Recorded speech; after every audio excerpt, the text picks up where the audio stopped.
see. Don't worry.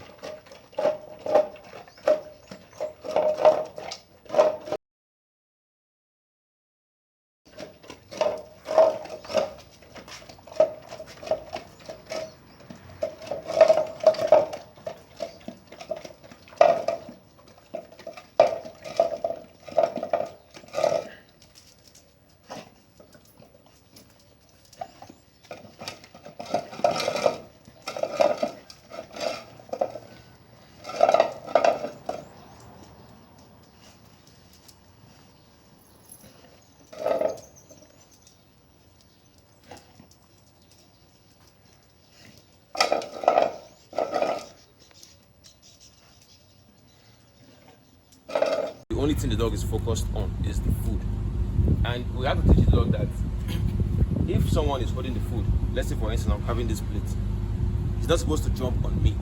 I'm supposed to give him the food and not the dog coming to get the food. So the dog needs to learn that the food is coming from me. It's not something that we're trying to compete for, because it's part of his problem. It's from when he was small. You know, when they are many in a pack or in a litter and they are all struggling to eat food. The limited resources is the challenge there, because they are all trying to eat as much as they can. And if one dog is not getting enough, they start fighting, they start competing for that food because they want to satisfy themselves, and that is where the problem starts. So when a puppy grows like that and it comes into a new environment where there are other dogs, his mind is conditioned to think that food is something you have to compete for. And that is why when you present the food in the presence of the other dog, he starts guiding his food. And when he's done eating his own food, he tries to go to the other dog's plate, which is something we are also going to be resolving today. So the first thing, basically this whole thing we're talking about today, it's in my book, The Power of the No Command. In The Power of the No Command, I talked about four topics. The first topic there I covered is property destruction. The second one, we talked about resource guarding and food aggression, which is part of the issues this dog have right now. The third thing in the power of the no command is jumping on people. You have dogs that jump on people. When you come out from your house, the dog start jumping on you. When you have something in your hand, the dog start jumping on you, trying to get that stuff you're holding in your hand. We're also going to resolve all that. So these are part of the things I talked about in the power of the no command, and this is a live demonstration on how to solve those issues.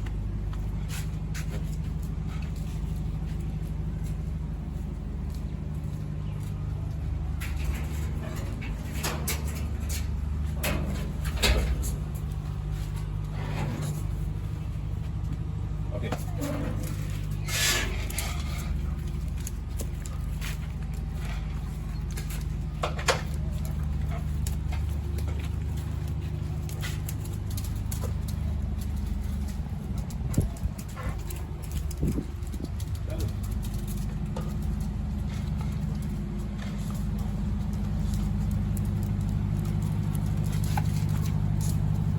So for most people, what I'm doing right now, some people will say it's cruel. Some people will say it's not a positive way of training the dog, because I'm using my leg to push the dog off. But the thing is, the state of mind this dog is in right now, he's not really concerned about this pressure. Whether or not I hit the dog is not really concerned about that. His main focus is on the food. So he has to learn that when he's calm, that's when he gets the food. And right now the dog is seated. Now if I start walking and this dog starts jumping, I want him to understand that the food is mine, not his, until I present it to him. So I just keep walking with the food. If he jumps, I push him out with my leg or my hand. Shadow.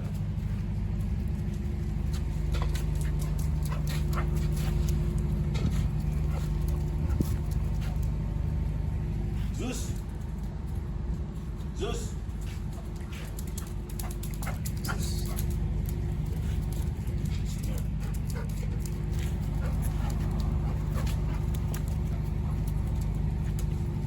Don't encourage. The mistake people do is when the dog jumps up to you or the dog comes to you, if you move back, you're encouraging that behavior.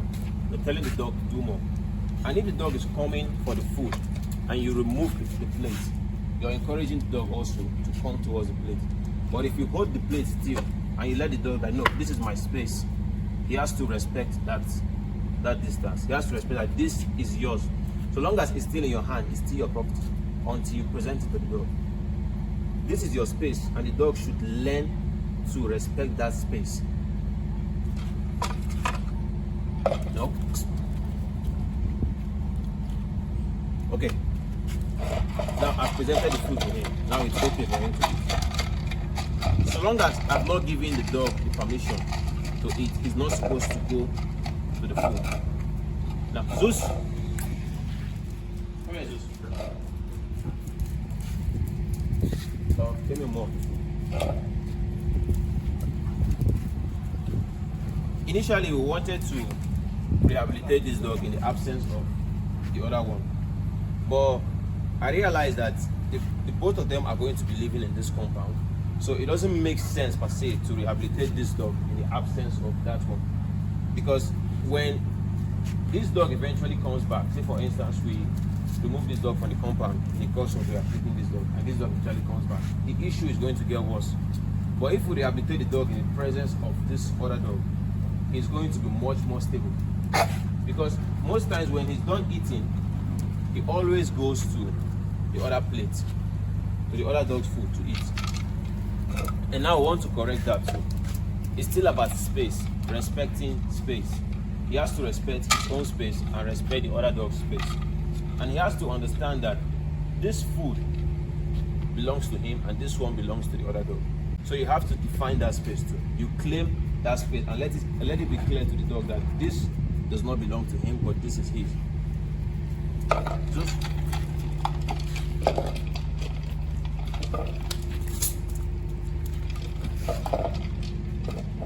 when he's done eating, he must respect this other dog to finish eating.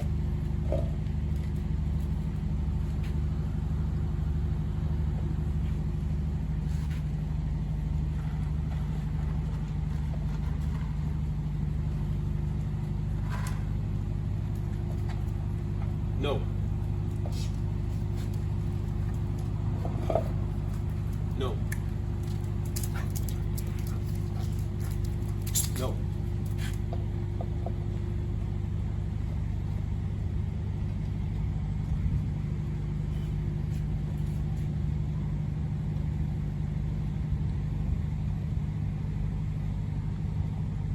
No.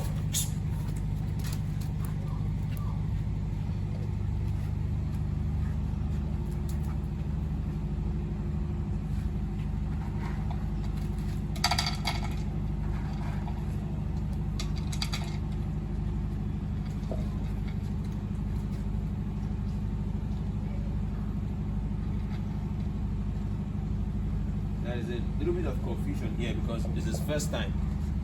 This is first time being cautioned from this kind of behavior. Now we won't say the dog is completely rehabilitated now. It takes a process. Whoever is going to be handling the dog, whoever is going to be managing these two dogs, must adhere to this same rules and this same routine repeatedly, and then it becomes a normal thing for this dog. Okay, so after this, I'm going to give the food over to Steven, and Steven is going to do exactly what I've done here right now. No. Come here. Now, it's okay for him to eat here. It's not okay for him to eat here. This food belongs to this dog. This plate belongs to him. When he's done eating, he should not go here. And we can't solve this without being present. For each time they want to eat, you have to be here to supervise them until they're done eating. Then you take away the plate. What encourages the behavior most times is when you drop the plate and you walk away. Then there's nobody there to caution both dogs or to stop him from going to the other dog's plate. So you repeat the exercise, pick up the two plates. No, you pick up the two plates. Hold the food, pick up that one.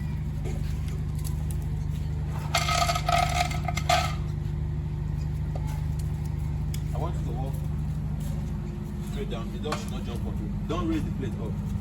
Take it down. Push him with your leg. Wait, sit. No.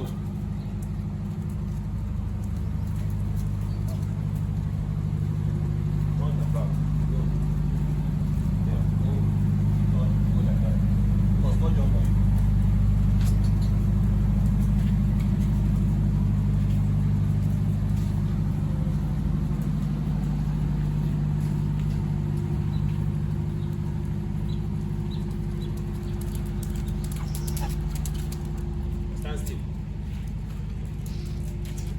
you have a little. Put the plate down. Hold it. If you jump some food, so no. No. No. Just once, don't repeat yourself.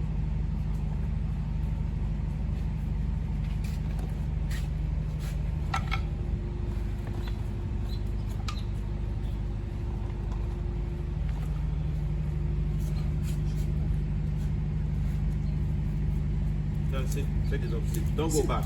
See, the more you go back, the more you encourage the behavior. The more you go back, the more you're calling the dog to jump. You're calling the dog to jump. It's an invitation. You stand still. If it comes forward, you push back. Don't move back. You're inviting the dog. This is play. You're inviting him to come.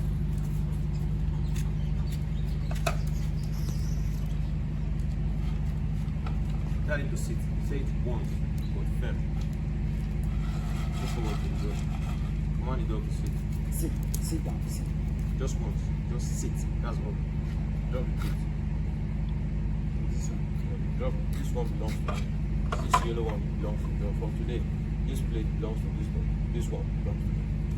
Drop the food down. Say okay. And give it the now you have to be. This space is your space. This space like this is your space. Once he's done eating, you should not cross your space. And when you want to stop the dog from coming, just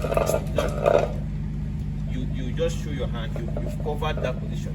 You don't necessarily need to make any contact unless it gets too close. The only thing you say is no. Direct. Move back a little. Give him space to try to do the wrong thing so you can be able to correct.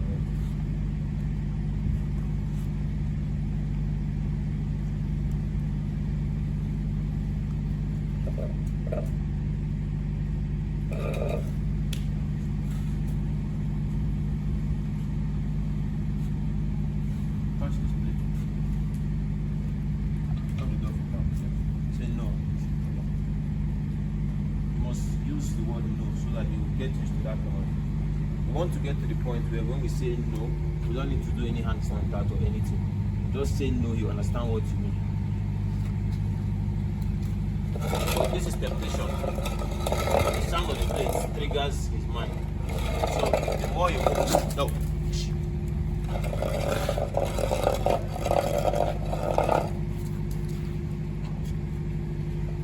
Back off. Now you can put little in his own plate because now he's calm. When he's calm and focused on you and not the dog, you can reward him a little. But if he's still focused on the dog, his mind is still there. But the moment he looks up to you, now he's expecting you to give the food and not to take the food belonging to this one.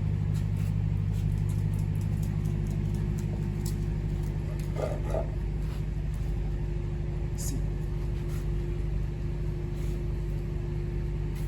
When you give the seat, it must be fair. Pronounce it well so the dog understands. Come in. Sit. Good. Okay. Good. Shadow. Sit. Yes. Good. You see, at the same we're doing two things at the same time. We're teaching obedience and we're working on impulse control. Now this dog is done with the food. Add little to that plate. But he should not go to that plate. He must not come to that place. Now you can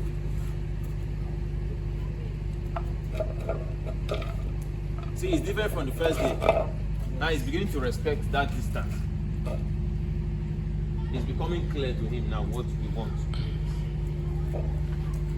Pick up his own plate. Walk this way with him.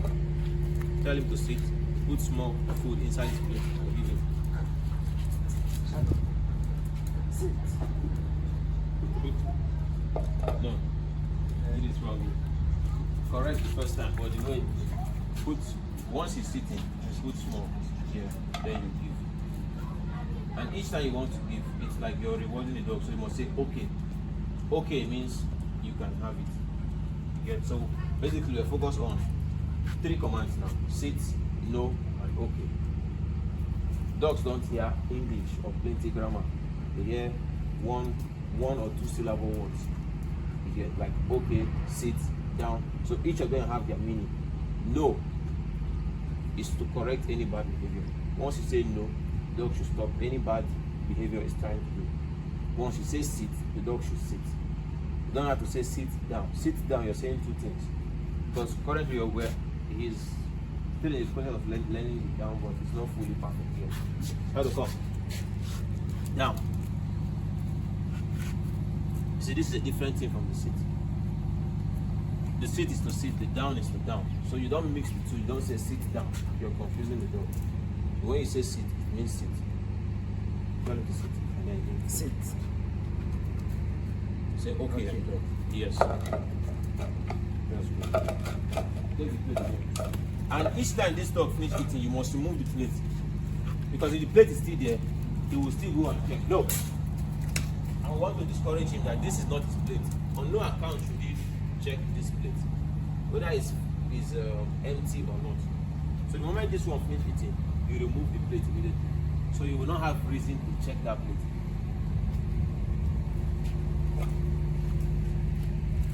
Repeat the seats.